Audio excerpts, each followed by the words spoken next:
یہ سوال پوچھا گیا ہے کہ آدم علیہ السلام کی جو نسل ہے وہ کیسے آگے چلی، کیونکہ عقل یہ کہتی ہے کہ اور اگر انسان موجود نہیں ہے اور انہی کی اولاد ہے تو جو رشتوں کی حرمت ہے، ظاہری بات ہے اولاد کی آگے پیدائش شادی نکاح کے نتیجے میں ہوگی، تو کیسے ایک انسان باور کرے کہ سیدنا آدم علیہ السلام کی جو نسل ہے وہ آپس میں اولاد کے باہمی تعلق اور رشتوں کے نتیجے میں آگے نہیں بڑھی ہوگی؟ اس کے بارے میں ہمارے پاس کوئی حتمی معلومات نہیں ہے۔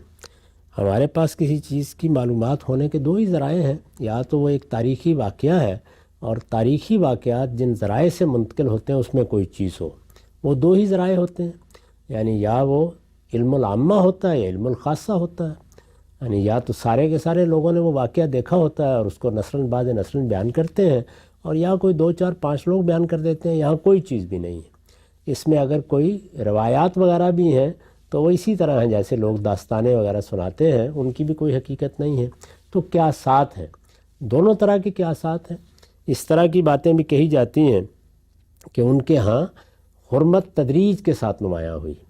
یعنی ماں کی حرمت تو ابتدائی تھی، ہونی چاہیے، لیکن مثال کے طور پر بہنوں کے معاملے میں جیسے جیسے تمدن کے تقاضے پیدا ہوئے تو وسعت کر دی گئی۔ اور دوسرا طریقہ لوگ یہ بیان کرتے ہیں کہ چونکہ اللہ تعالیٰ نے اس مخلوق کو پہلے قالب میں ڈھالا تھا